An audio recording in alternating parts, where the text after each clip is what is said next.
our countdown. Here we go.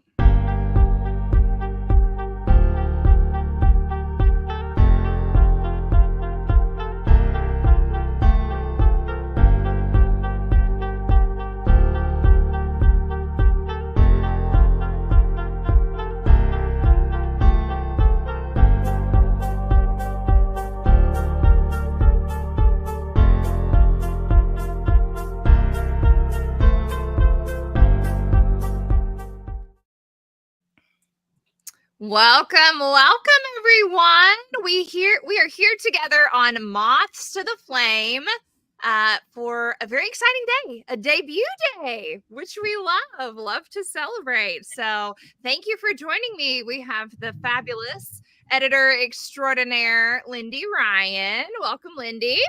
Thank you for having me. You're so welcome. We have the ever-dazzling Jessica McHugh of the McHugh-niverse. Hi, everyone. Awesome to be here. Yes. We have the astonishingly fierce Gwendolyn Keist. Welcome, Gwendolyn. Thank you. So excited to be here. Yes, excited to have you. And then we also have the very much appropriately dressed Lisa Kroger with us today. And yeah, thanks for having me. Yes, all of these fine women have been a part of a monumental and rip your heart out type of project that I am super excited to get the opportunity to read the rest of it. I read about half of it this morning and I cannot wait to get through the rest. So I'm going to just start us off with the Publishers Weekly starred review. Whoop, whoop, exciting. So we have twisted caregiving and inescapably tainted love abound in this intimate and visceral anthology from editor Lindy Ryan. In these 27 stories and poems, mothers live vicariously through their children, annoy even from beyond the grave, and take their controlling urges to monstrous extremes. Intentionally blurred lines between the mundane challenges of parenting and being parented, mixed with supernatural horror, create an unsettling aesthetic that will worm its way in toward the inner child in every reader. These chilling tales impress, and I cannot wait to talk more about Mother Knows Best. So let's talk about it. First of all, before we get all the way into the book, I do want to know who's behind the book, right? Where did this come from? So we'll start with you, Lindy. Tell us who you are, what you do, and what brought you to the horror genre. I'm Lindy. I'm the publisher at Black Spot Books and an anthologist and the author of books like Bless Your Heart, that just came out last month, Cold Snap coming in a few months. I think I've always been a horror girl. I'm actually wearing my brand new Creature of the Night sweatshirt, which my mother bought me for my birthday, my mom. So, not all moms are terrifying. Last weekend, because some of my earliest memories involve singing along to Rocky Horror Picture Show show tunes with my mom, as one does. So I think I've always been a horror girl at heart, but I love writing horror. I love reading horror. I love watching horror, and I love working with women in horror. So. Absolutely. That is awesome. And I love that you start off with that positive experience with your mom, because so many of the stories in the book are like, But, when I told my mom we were doing this anthology, she was very upset because she takes everything personally. And I'm like, it's not about you. It's not all about you, Mom. Right. So, you always got to start with a little bit of, smoothing the feathers of the mothers. So definitely pro, con, pro, right? We'll start positive, then we'll get into the dirty. Yeah. And then end with the positive. All right. So Miss Jessica, tell us, who are you? What do you write? And what brought you to the horror genre? Hi, everyone. I'm Jessica McHugh. I'm a 3-time Stoker Award nominated poet. I mainly work in blackout poetry, but really any kind of poetry, any kind of novels, any kind of plays, short stories, anything. If an idea pops in my head, I just want to write it. And I definitely gravitate towards horror because I mean, I always watched it and read it as a kid. I really love like spooky campfire stories and stuff like that, urban legends. But I just think horror is so fun to write. You know, this description, it's so like musical and just visceral. So I have a lot of fun writing it. And this was an incredibly fun story to write. Absolutely. And I appreciate you coming back. Hopefully, if you all have not, my mothlings, if you have not watched Jessica's episode, this is her second time back on Moths to the Flame. So we didn't scar her too badly. So that's good. No. I like a little light scarring is fine. Just a little. Yeah. No, that makes it fun and spicy for sure. All right, Miss Gwendolyn Keiss, tell us, who are you, what do you write, and what brought you to horror?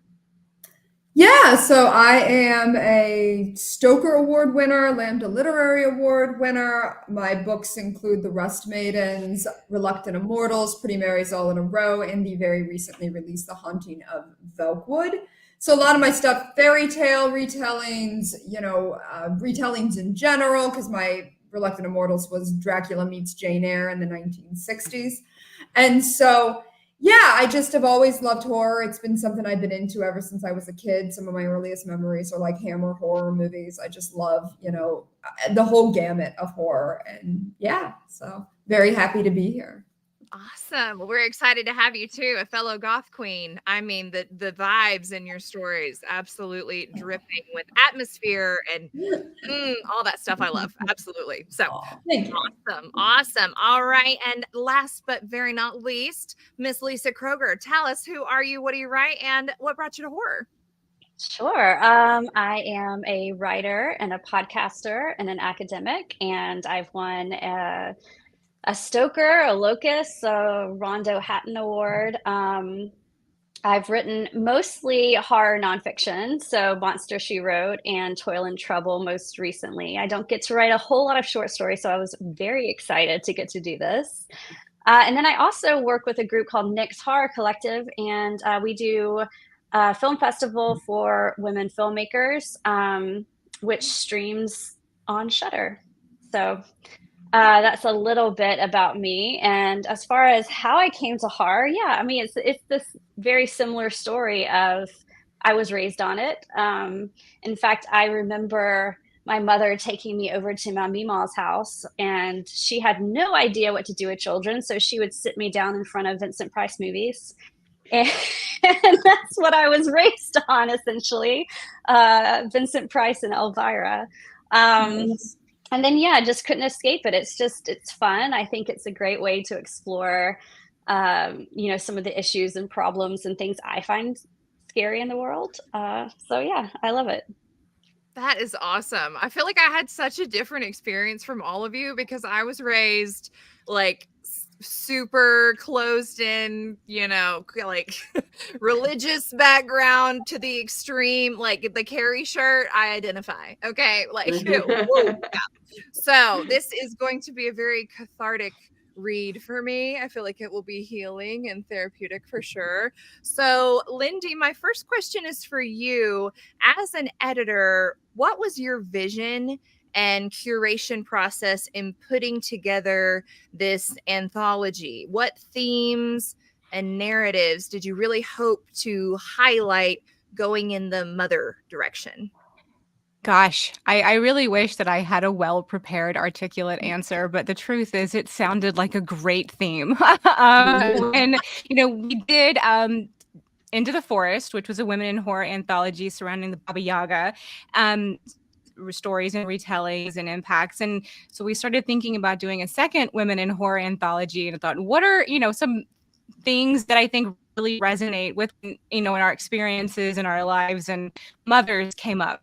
And I said, okay, let's do a mother's anthology, because there's a tremendous amount of mothers in horror and motherhood in horror and daughters in horror, so it seemed like a ripe, fertile ground, and everyone I floated the idea by got very excited. So yeah, that's about it. That was the genesis of the idea of this sounds fun. Let's do this now. But it was just the response, and I started reaching out to some women who have to work with, like Gwendolyn and in the past, and bringing on some of the early contributors to the anthology, and then have a way of finding their own shape. And like liquid filling this vessel that we've given it. And I think this anthology was very definitely one of them. I mean, we had just a small handful of invited contributors and hundreds, over 1,000 submissions very quickly. So there was a lot to go through and a lot of voices and a lot of stories. And so I think, like I said, The Shape of Water, we just let it fill. And let kind of organically grow into the beautiful monster that it's become. And I could not be more proud of it and proud of this magnificent anthology we've created. But usually for me, it starts with that sounds like a fun idea. And then I just see what happens. That was a beautiful articulated answer. Hello.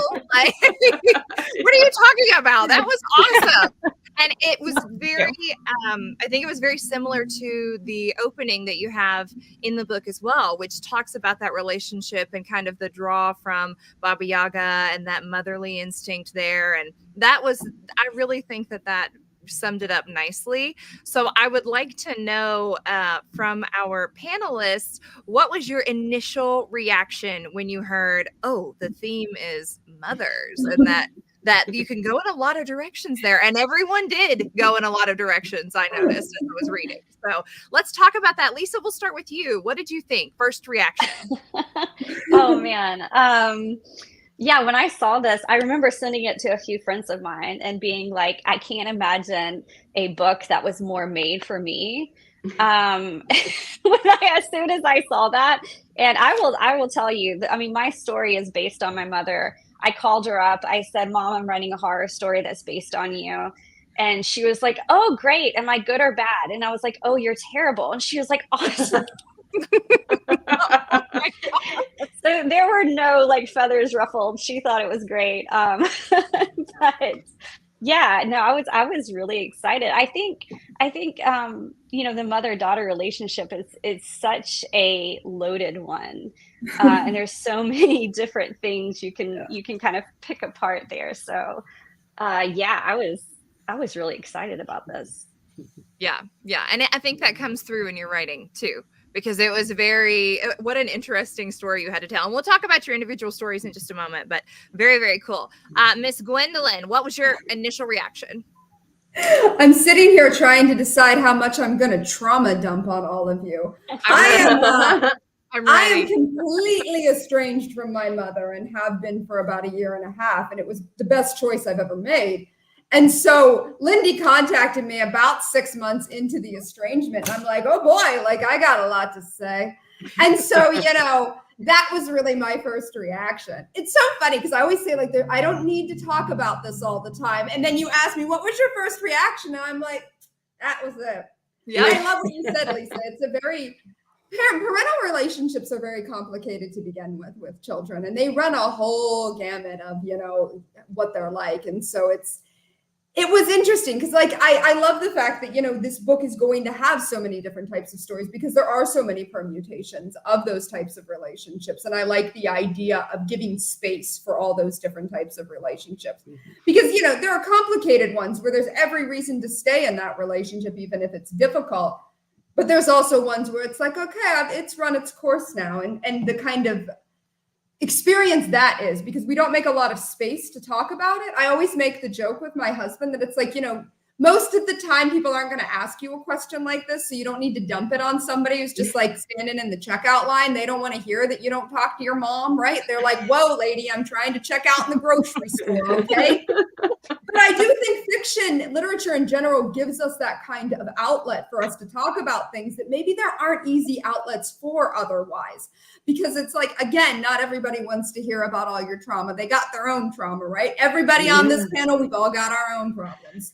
But I do think it's important that literature can give us that outlet. And so I think that this is just such a great theme, and I love that. So thank you for inviting me, Lindy. This was a very cathartic process. Gwendolyn, when you said about the trauma response, I thought, oh my gosh, I hope it's not me. How many emails do I send you on a regular basis?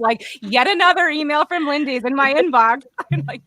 I love it. You keep us up to date. I appreciate it.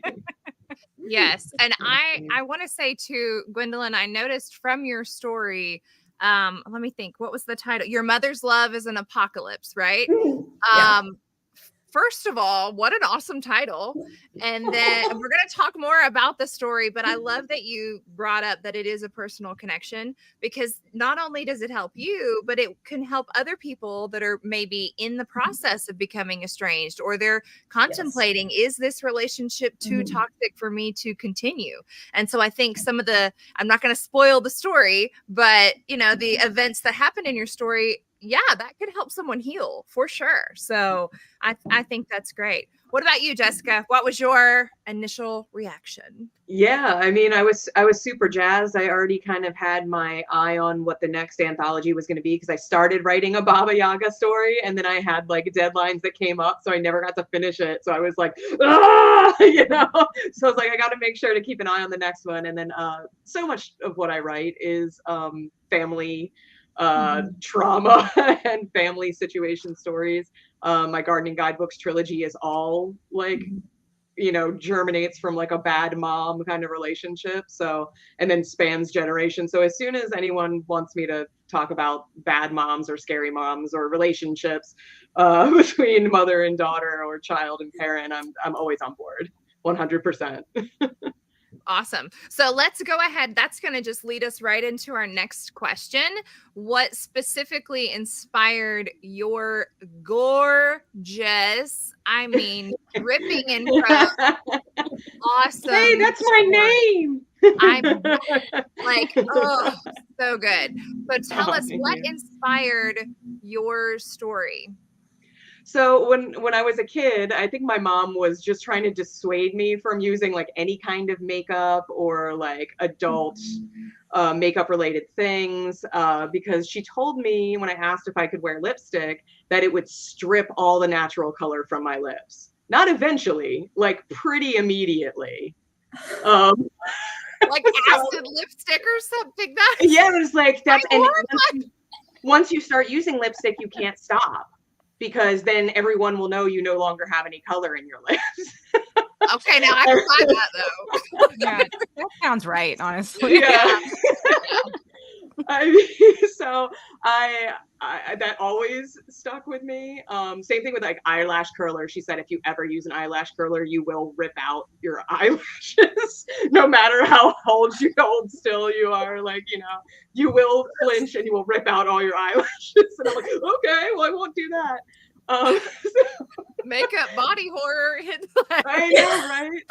So I was like, as soon as I kind of had that in my head, and I had written this story previously, so I kind of had it in my bag. So when I saw the call for a mother's thing, and I was like, I think I have some mother stories in my bag there, and I was just like, I'm going to tweak it a little bit and, you know, give it a fresh take and kind of elaborate on some of the themes.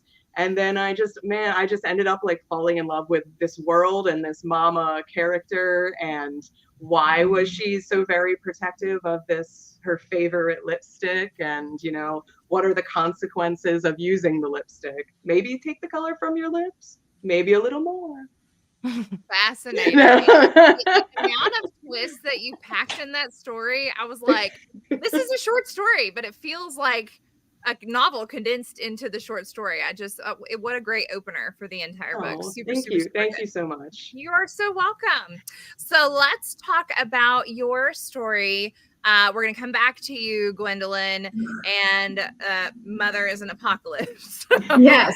You know, it's funny. I love that you brought up the title, because when I was like, that was the title that came to me. Your Mother's Love is an Apocalypse. And I'm like, oh my God, like that's the most melodramatic metal title ever. But I'm like, you know, that's fine. I'll have a metal title for this story. That seems appropriate. Yeah, I mean, really, like I said, you know, it was just about 6 months into the estrangement with my mom that was a very long time coming, that I had fought for years, just like the character in the story, trying to be like, you know, can we work this out? Can we work this out? And, you know, wanting to kind of take that and talk about the fact, I think so often the most personal things to us feel so monumental, even if we realize that, like, you know, what's going on with me and my family is not really that big of a deal to anyone other than me and them and anybody really close to us.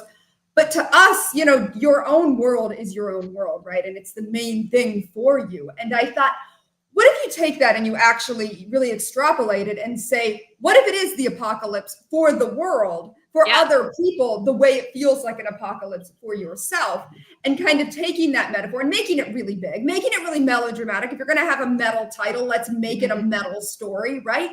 And really kind of taking it to that level and that really, really huge kind of metaphor of, let's say it does actually affect everybody else the same way it affects the person. And what does that mean? And what does that look like? And so that was a really interesting thing to explore. And I think I do that in other things that my novel that I just had come out, The Haunting of Velkwood, does that as well. It's very much, this whole haunted neighborhood because of this, what's going on with just a few people within the neighborhood. And I like that. I think that that's an interesting way of kind of exploring trauma, and it kind of pushes me to be like, okay, what does this mean, and what does it look like with, when you do expand it to that level? So yeah, I thought that was really awesome. And that is a different sort of take, having it be apocalyptic, because it does feel so huge. Any of our problems are like, that's all that's in our view. And then to someone else, it's minuscule, Minuscule. So, yeah. So that a really, really cool approach. I thought that was awesome. All right, Lisa, let's talk about your story with kind of the cliffhanger ending a little bit. Yeah. Yeah. So my story is almonds, and it's kind of based off the idea, which I had seen floating around the internet for a while, of like this almond mom, this idea of constantly dieting, constantly anytime you say you're hungry, say, no, you're not, or just have half an almond and you'll feel fine. That kind of idea. And kind of going off what Gwendolyn said earlier, not to like trauma dump on everybody here, but since we're talking about mothers, we might as well. I definitely grew up in a household where like calories were counted, Weight Watchers was the thing. I talk about point systems, and all of a sudden my eye's going to start like twitching on me. But I don't know if y'all saw the HBO doc, Way Down, with Gwen Shamblin and the church, where she was trying to get everybody to like pray the food away or something. Anyway, my mom, for a part in the 90s, was part of that like group. So we got it all like dumped in on us. And I've spent a lot of time as an adult kind of thinking about that, and about how mothers like that want to make their daughters smaller and like make them take up a smaller and smaller place in the world. Yeah. And just how damaging that is. But also talking about mothers, I feel like good mothers want to push their daughters out into the world and tell them like, go have your adventures, go live your life. Bad mothers can be like a vortex that kind of suck you in, and it's almost difficult to escape once you're back in. So that was like, that was really the beginnings of this story. I'd love to explore more of it, but for now, that's what came out. So, yeah.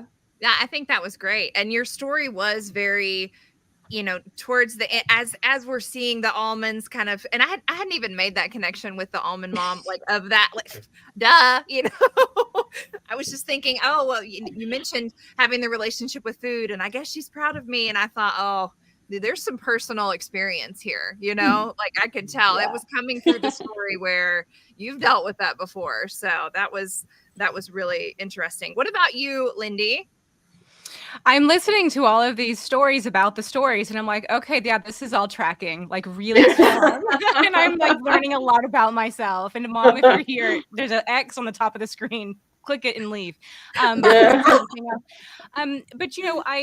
all of these stories are so different, yet they're so resonant. Like, I think we all hear parts of ourselves in our childhoods and our mothers and our experiences throughout all these stories. And if we had, really different upbringings or experiences. I mean, I'm listening to Jessica thinking about my mom was a Mary Kay saleswoman. So she went door to door. She had the red car. We had all of this, and I, in fact, just finished a new novel that's about beauty, and Mary Kay, and did this, and then with Lisa's story, almonds. I grew up in the gym. My stepdad was a former bodybuilder. My mom was an aerobics instructor. So, those things really stick, and they really make you hear them and become a part of you, so that when we get to a story like Gwendolyn's, that's how it feels, right? It's your whole world is exploding, and it may just be your, little tiny pocket of the universe, but it feels like the world is on fire around you.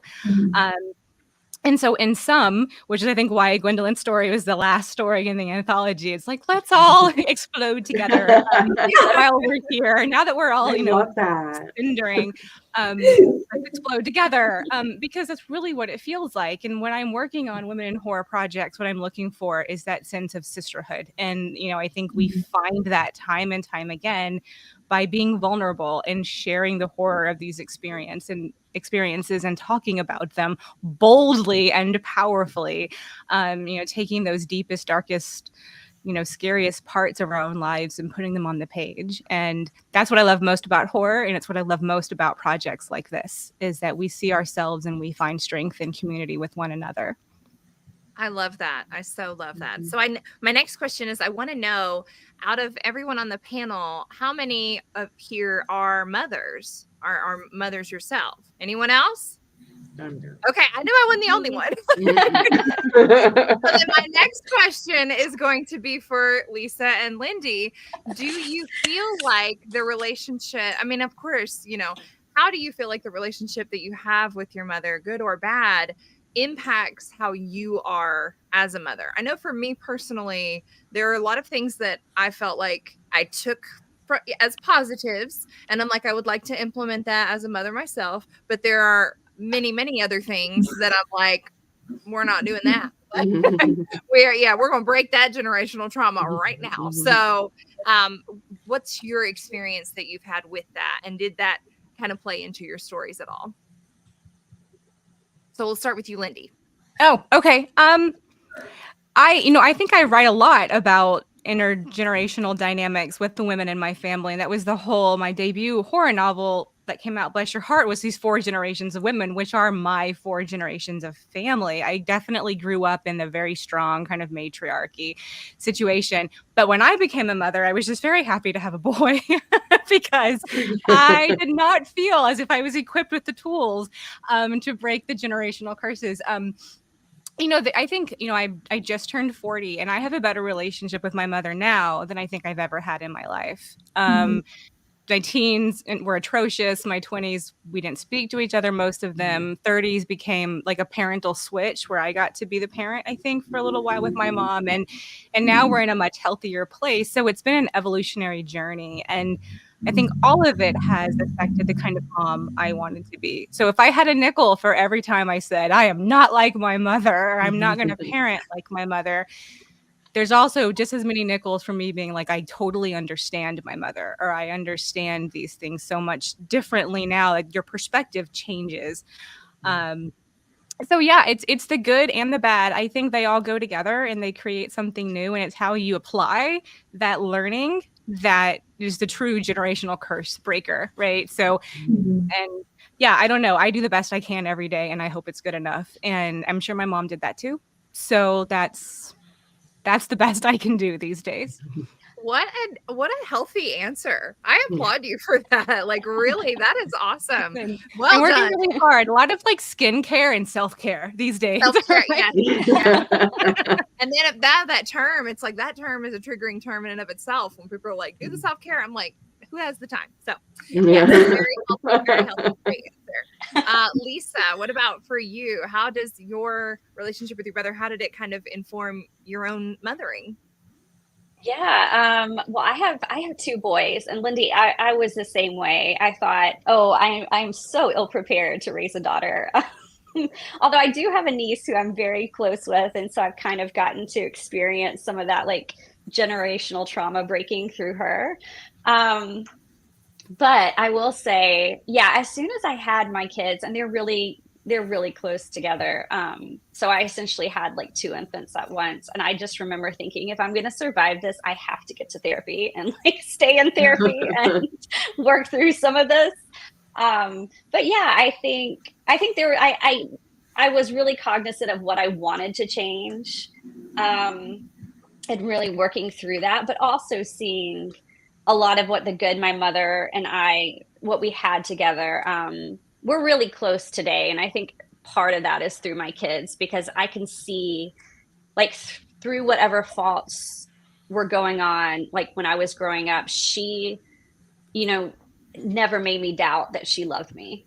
And I remember thinking that with my boys, I was like, I'm going to screw them over and screw them up, like, so many ways I can't even think about now, because I'm human and I'm going to make mistakes. But like, if they grow up and say, you know what, my mom loved me like crazy, then I've won. So like, you know, I took that from her, and that ended up being pretty good. Yeah, that's awesome. See, I feel like there's some healing happening here too. Like that's, Aw. you know, it's giving me a little plus of like maybe Everyone join hands. I know. Let's sing a song. Now let's get back to the blood and guts. Yeah. Right. So, next Or please. question. This one is going to be, we'll start with you, Jessica. What are some common tropes or archetypes of scary mothers that you drew upon or subverted in your story? That's tough. I mean, I think the mother as an unknowable creature almost when you're a kid, and you're like, I know this is my mom, and I know we're related and stuff, but you also feel so distant. Because I mean, your lives are so completely different, you know, and you don't, like, you know, you often don't get to know who your parents are as people until you're already grown up. So I think I kind of leaned into a sort of mother character as an unknowable entity, where, you know, you're just listening to what mama says, and, you know, again, mother knows best, and then not questioning, trying to be a good little girl, or, you know, trying to be a good kid for mom and not cause any trouble. But I'm not sure. I'm not sure if I subverted anything. I probably just leaned full right into it. I love You did. Mhm. You know, you think Okay, about yeah. media. Yeah. Yeah, in movies and stuff, the first scene of the mother, she's, you know, powdering her nose and putting on her makeup, and you That's had true. that She kind of is kind of vision. she's like, no. Right, No. right. And so I was subverting that. Don't trope. you That's why I dare touch started with my you. beautiful lipstick. Right. But like temptation too, you know. Exactly. What about you, Gwendolyn? You know, I wasn't consciously kind of leaning into any trope except maybe like the bad mom trope, right? Which I think, you know, a lot of us may have been kind of leaning into a little bit in one way or another. You know, I'm trying to think if there was like anything specific I was thinking of in terms of that. You know, again, maybe the smothering mother, I think would be, you know, I think Lindy described it as smother mothers in the the submission guidelines, and I love that. So there's probably a little bit of that, of this mother that, you know, is very smothering and very all encompassing, and I like what I think, Lisa, you said. It's almost like a mother is can be like a vortex, that there are these moms that are like, you know, that just suck everything into them. And so that was definitely the kind of idea that I was playing with the mother at the heart of my story. Oh, definitely. And when your character goes back into like in range of the mother, and it's, you know, you even have that noticeable, like, I hear a buzzing. It's, you know, it's the cell phone, but they're ignoring it. And it's, you know, they're just trapped into that. They are melting into the warmth of their mother. I'm like, how many people have felt that before? You're like, oh, this toxic thing, I need to be away from it, but here we go, you know? So absolutely. Absolutely. What about you, Lisa? We know you leaned into the almond mom trope for sure. Yeah, for sure. I did, and I was thinking a lot about, you know, like black holes and vortexes, and almost even like cosmic horror, and this idea of in cosmic horror, a lot of the times you have somebody giving themselves over and losing their humanity in the process. You know, it's this idea of, you know, facing the uncaring universe and seeing what looks back at you. And so I was trying to apply that to like, what would that mean if that was like a mother-daughter relationship? And um, especially because I think, at least for me, but I think for a lot of daughters, like we crave that approval of our mothers. We want them to approve of what we're doing. We want them to give us like the little gold star and be proud of us. But there comes a point when you lose your identity a little bit when you start to do that. And that was kind of what I was working with when I was beginning to formulate this story. Very cool. I like that you mention identity, especially, you know, we have Jessica talking about how sometimes the relationship with the mother is kind of this other person. They're living their other life and you can't identify with them. And then as you get older, there's almost an expectation because they're raising you. And it's like, well, no, we're not supposed to do things like that. Or no, we're not supposed to like that, you know?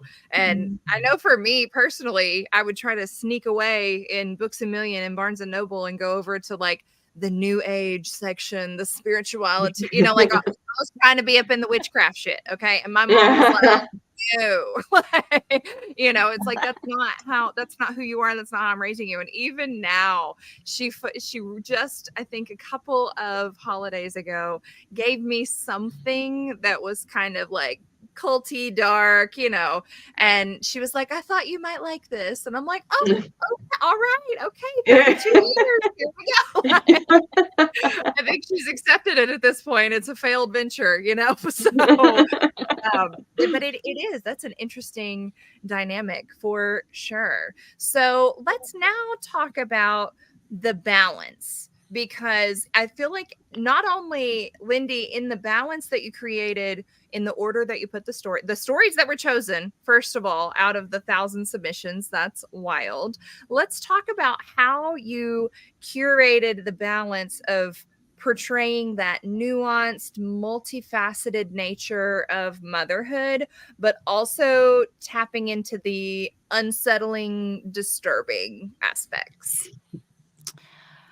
Yeah, that's the magic of an anthology, right? Like it's like a mixtape, trying to figure out the momentum and the cadence of the stories. And it's super difficult. And when you're dealing with, I think, this mother concept, like you've got trauma from mothers, you've got trauma by being a mother, and then you have this identity, like, am I my mother's daughter or my daughter's mother? And who am I? Like there's so many different things to move through. And this one I got lucky on, I will admit, because I knew Jessica's story was going right at the top, and I knew Gwendolyn's was going in the other bookend. So I'm like, how do I get from here to here?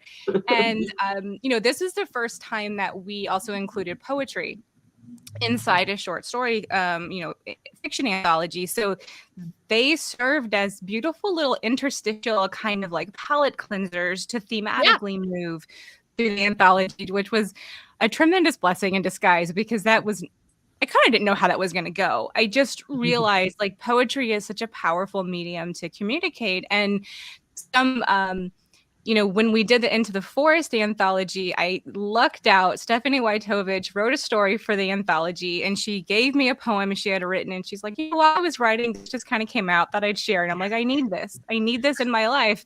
And I put it first. And so when we started looking at this one, I thought, I really want to bring in more of those like short, powerful punctuation palette pieces.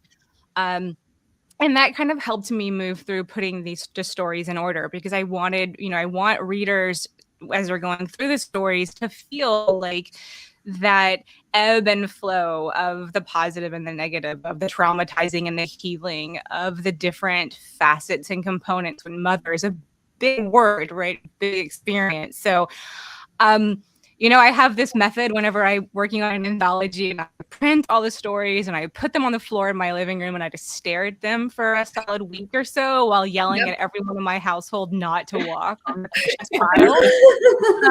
And then I just find myself moving them, and they find their fit. I mean, they really do. When we're working with so many powerful, strong stories with such great themes and tones, they have an organic way of like sucking to each other. And I found that happened a lot with this anthology. Probably one of the more easier ones of the ones I've ever had to piece together, where these just felt like parts of a whole. And we tackled and we looked at some beauty themes, some health themes, like almonds, and then some true medical abuse stuff, like with Meg Hoftel's story, Special Medicine, and everything just really felt organic and like it wanted to sit next to whoever it's sitting next to. So I love when stories do that. They find their own gravity and they just work together. And it's like we all planned it to go this way. And I think that's just the charm of a lot of very passionate, very talented women writing together. I totally agree. And I think that you feel the organic nature.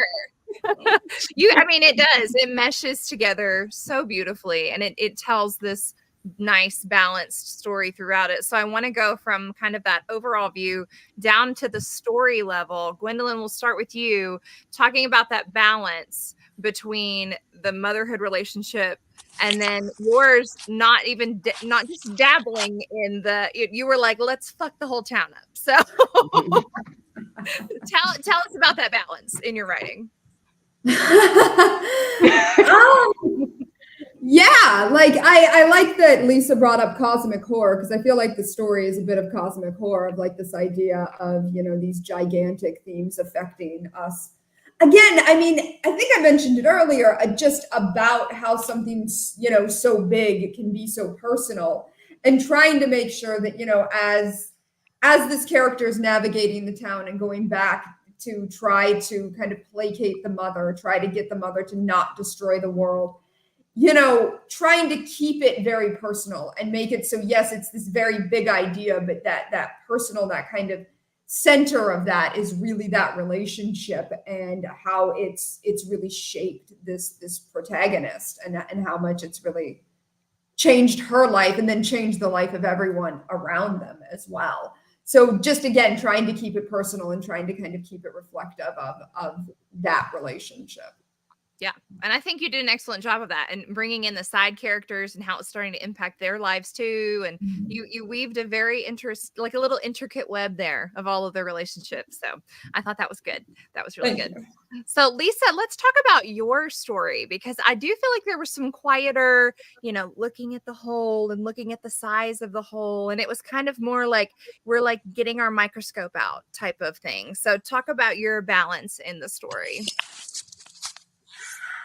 Speaking of cosmic horror, my dog is barking at nothing right now. So maybe there's something in the corner of the room right now. I don't know. He wants to be on the podcast. She's excited. Yeah, I think it was, I tend to be drawn to kind of the quieter horror anyway. And, what happens when you look inward too much, because that is, I think, a terrifying thing to do. When you start looking at those things in your life. So yeah, gosh, she's vocal today. She loves the anthology. She does. When I write, I'll just say this, that when I do write fiction, one of my favorite things to do is to try to strip away as much as I can from the story, and really cut out as much noise that I can. So like, what details do I not need? What sentences, what words, what don't I need in this story for it still to have what I think is the powerful core behind it? So that's what I tried to do with this one. That's what I tend to like to read. I like to leave ample room in the imagination to kind of fill in those spaces. So yeah. And I think you accomplished that very well. Absolutely. So Jessica, tell us about your balance in your story. I felt like I was floating around on a cloud in the drama with my motherly relationship as I was reading your story. So let's talk about that. Yeah, I think the trick with that one was to be very careful about how much detail I gave away up front. Mhm. A lot of just like you said, like kind of I wanted it to feel very atmospheric and like you were just kind of wandering into a room and into this world with this relationship that's been built up and is kind of always changing, and also trying to get the time right because there's a very strange time happening in this story where we think it might be happening over a long period of time, but it's actually a very short period of time. And so kind of being careful about how much I let out at a time. And when I first wrote this story, I wrote that first line, and that was the first thing that came to my head. And I was like, I didn't really know where the story was going to go from there, but I was like, I needed everything in this story to match kind of the vibe of that one first line, which is why, you know, every time there's a different part, it kind of starts with that first line again with another little addition to it. So I think this was one I did a lot of a lot of cutting. Again, like you said, the like word economy is so important, especially in stories like this, because you don't want, this was such a kind of lyrical story, and I didn't want to bog any of it down with just too much. I wanted to keep it light and airy, and I think I cut a lot and I moved a lot around, and I changed a lot of my tenses to try to work with the time change in the story as well. So it's it's so funny to try to think of balance, because when I'm writing it doesn't feel like balance at all. It feels like chaos, and you know, until finally I'm like, oh, there it is. You know, kind of thing. I love Just that. one day it all makes sense, and you're like, Yes. wait, how did that happen? You know. So. I love Jess's fiction. Whenever I read anything fiction from Jessica McHugh, I think of her dancing videos, where it's just a lot of this, I mean, and then somehow at the end you're that's like, how I write. oh, That's how I write. And spirit fingers, and then we're good. Oh yeah, beautiful chaos comes, and it's it was gorgeous. It was. And I like that you mentioned the repetitive line too, because I was reading that. I'm like, poet, okay, bringing that poetry into your, you know, stuff. I thought that was really great. So I do have a thing with alliteration and repetition, even though I'm not supposed to. I can't help it. Yeah, whatever. I enjoyed it, so I'm sure other readers will too, for sure. Yeah, Okay. like I get frustrated. Sorry to interrupt, but I get frustrated when it's like, oh, in fiction you can't do repetition and alliteration. I'm like, watch me, baby. Yeah, I know. Watch me, 'cause I do it all the time. Same. I'm like, I've got rhyming shit in here. Like, if you don't like it, don't read it. Like, whatever. Yep. So, next question, Lindy, this will start with you.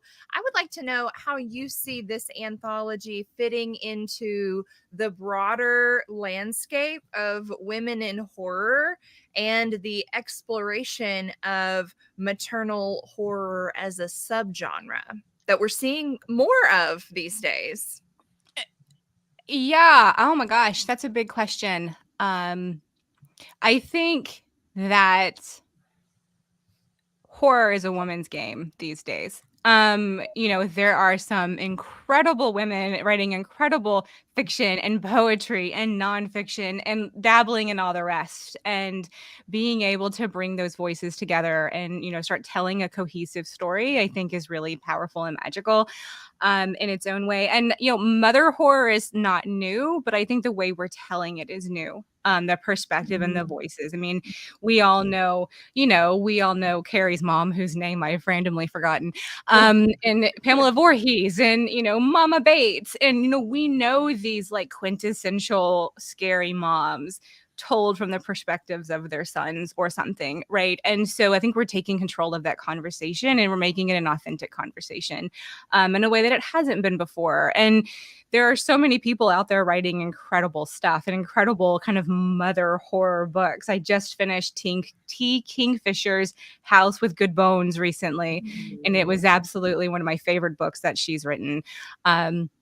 Gwendolyn's Haunting of Elkwood, I wouldn't call that mother horror, but there are some very specific scary mom vibes in that book. I think it's a conversation that women are taking control back of and telling our stories and our side of the stories. And like I said, making it a more authentic conversation about mothers and motherhood and the experience of momness in a way that we've never gotten to do before for various reasons. And I think, we're doing it with a vengeance now. And so I think that's, even just listening to all the women on this call and your stories and your experiences, and we're finding that, that sisterhood I always talk about, or that sense of community or validation. And it makes us want to tell those stories, or to not be frightened of them, or to not keep our estrangements private, right? To talk about them and share them. And, there's healing and hope in that. And I think that's really what horror is about at the end of the day. It's about healing and about hope and telling the things that we're most terrified of or have scarred us most deeply. And yes, that might be, monsters from beyond the grave, or it could be the one in the kitchen or the one making our bed right now. So, I just think it's the time. I think the time is now, and I think we're grabbing it by our claws and not letting go, and that's shaping what's to come.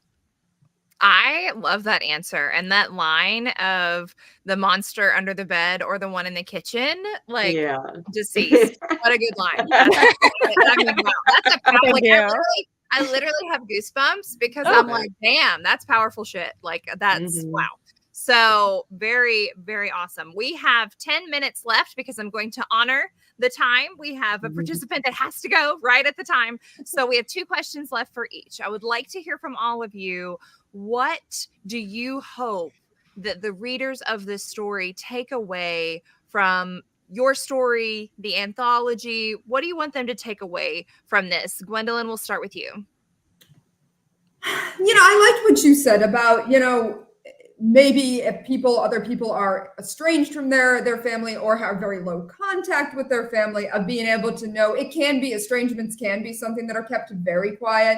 People don't like talking about them. There's a lot of shame in it.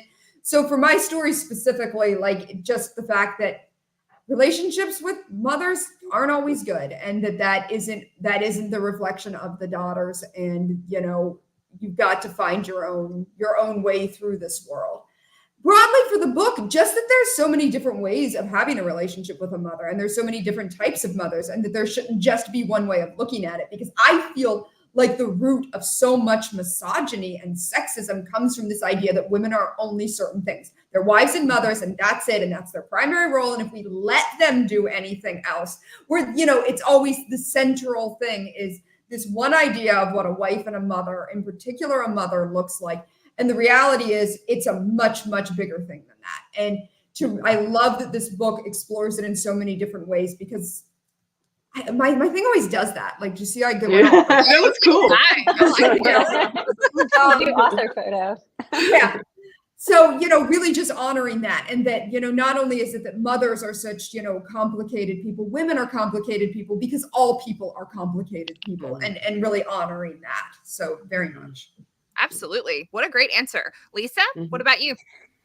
Yeah.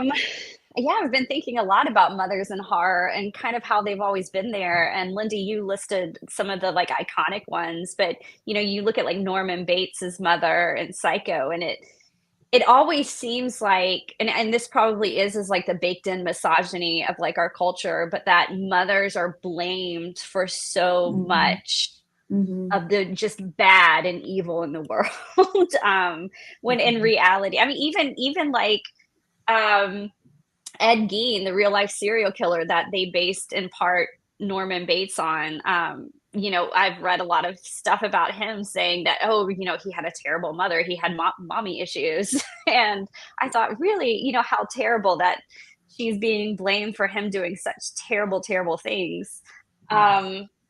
And so, I think this book in particular is important because it is, even though there are mothers doing terrible things in this book, it is complicating them a bit. And it's showing, as Gwendolyn was saying, that they are real people with real relationships and real space in the world. And I think that's always a good step to kind of breaking the spell of misogyny that we have is Yeah. looking at women not as like objects or fitting in certain boxes, but just as real complicated people with real complicated issues. Absolutely. Absolutely. Jessica? I think for my story personally, you want to take from it an abundance of caution, that you don't know who people are. You don't know their backstories, where they come from. A lot of people are looking for somebody to be their mother, be their parent, and it's easy to get caught up, I think, when you don't know who people are. I mean, people who are maternal or blood related mothers, sometimes we don't know what kind of real not great people they are until they rear their ugly head, or it shows up inside you somewhere through your life. That kind of stuff pops up. I mean, for this book in general, I mean, I think it's great that it shows so many different versions of a mother, but also, like, I just think it's great, like, women can create life. Why aren't people more scared of us? Like, it doesn't make any sense to me, like, that people are like, it was just like, oh, let's be quiet, woman. And it's just like, I can literally like birth you and destroy you, and like, what? Like, why? No, I like it that way. Let them assume that we're not as powerful as we are. Like, you really right? Well, and we wonder why they want to control it, right? I know, Right? right? Lame. Like, I will drown you in my diva cup. Like, shut Yeah. up. Like, Okay, we know the title of Jessica's future anthology. Yeah. That will be Jess's memoir. Drown you in my diva cup. Love it. Welcome to the Q&A. man. That's amazing. Lindy, any thoughts you wanted to add on that question before we get to our last one? Now I'm thinking about diva cups. No, I mean, I think it's everything that everyone has already said, right? Women, we are powerful, unwieldy, magical, monstrous beasts, and everyone should be more afraid of us. And women are always more than one thing. We're more than the sum of our parts. And I want women to find their power, find their voices, and tell their stories. That's what I want. So I think these stories are a catalyst for all of those things, and I just want everyone to take away what they need from each of these stories and from the anthology, and to wear it like armor as they go forward. I love that. That's awesome. So one of my favorite things about anthologies, reading them, that sort of thing, is sometimes finding authors that I don't know, right? Like, that I've never read their work before, never come across. So if someone was to read Mother Knows Best and they like your story and maybe they want to read more, what would you recommend for them to start with to get the overall vibe of your writing? I want to hear that from everyone. If you were going to say, start here with what I write, what would it be? We'll start with you, Jessica. So I think definitely within the vibe of this story, my Gardening Guidebooks trilogy it's a generational horror trilogy. It starts out in the 50s, where a young girl is accused of murder. Her mother is very closely tangled in all of this. And it travels over decades and across the country. So that starts with Rabbits in the Garden. Then there's Hares in the Hedgerow. And then the third book comes out next year, Witches in the Warren. So that's definitely a good one to start, Rabbits in the Garden. Awesome. And tell our listeners and our watchers where they can find you and your work online. You can find me on all the social media things. I've forgotten all of them by this point, and ones I've signed up for, at the Jess McHugh. I'm that on all of them. You can find me at mchuniverse.com, MCHUGHNIVERSE.com. Got a theme song and everything. Awesome. I love that. So listeners, make sure go check out lots of more of Jessica's awesome McUniverse. Lisa, let's go with you. One story, one book. Where should they start? Well, going off what Lindy said, that women kind of are doing really well in the horror genre these days, I would suggest Monster, She Wrote, so you can go and read a bunch of women in horror. But for fiction, I had a story in an anthology a few years ago called Lost. The anthology was called Lost Highways. And the story is called Swamp Dog, and it's kind of a woman meets monster story that I think fits well with this one. Um, yeah, otherwise, you can listen to the podcast, the Monster She Wrote podcast or the No Fear cast. Yeah. Awesome. Awesome. Very exciting. Thank you. Miss Gwendolyn, one book to start with. Probably The Haunting of Velkwood. It's my most recent one, and I feel like it's got the vibe of, you know, this story. I feel like they kind of go together in a way. So yeah, I would say that. It's a ghost story about a haunted neighborhood. So yeah. Yeah, and the cover's beautiful too. It just kind of draws the eye in of like, ooh, this looks good. So, and where can everyone find you? Yeah, on Instagram and Facebook under my name, Gwendolyn Keist, and also at gwendolynkeist.com. Awesome. Thank you. All right, Lindy, what about you? Where should they start? Oh gosh. Well, if it's more women in horror anthologies you're in the market for, I definitely want to give a shout out to Into the Forest, our Women in Horror Baba Yaga anthology, which is still one of my favorite pieces to date.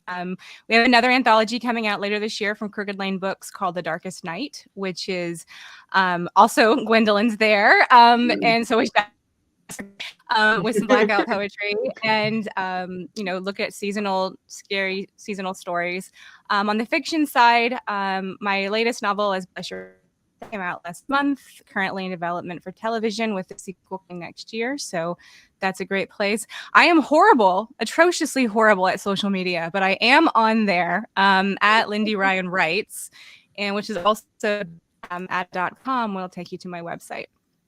Okay, awesome. Well, thank you guys so much for joining me here with our Mother Knows Best little release day podcast. I super appreciate it. And where can everyone find the book? I know they can find it on Amazon. That's where I got it this morning, but where else? Everywhere. The traditional small press, so wherever you buy, rent, borrow, or otherwise scrounge your books, it'll be there or available to order. Awesome. All right. So everyone, all my little mothlings, go get yourselves a copy, and I will see you all next week. Thank you to our fabulous panel for joining us on Moths to the Flame. You're all welcome to come back anytime, especially when you have a book coming out. We love to have podcasts right before the books come out and get really excited about it. So I hope you guys have a fantastic week. And now we are going to fly to the flame. Bye, everybody. Bye.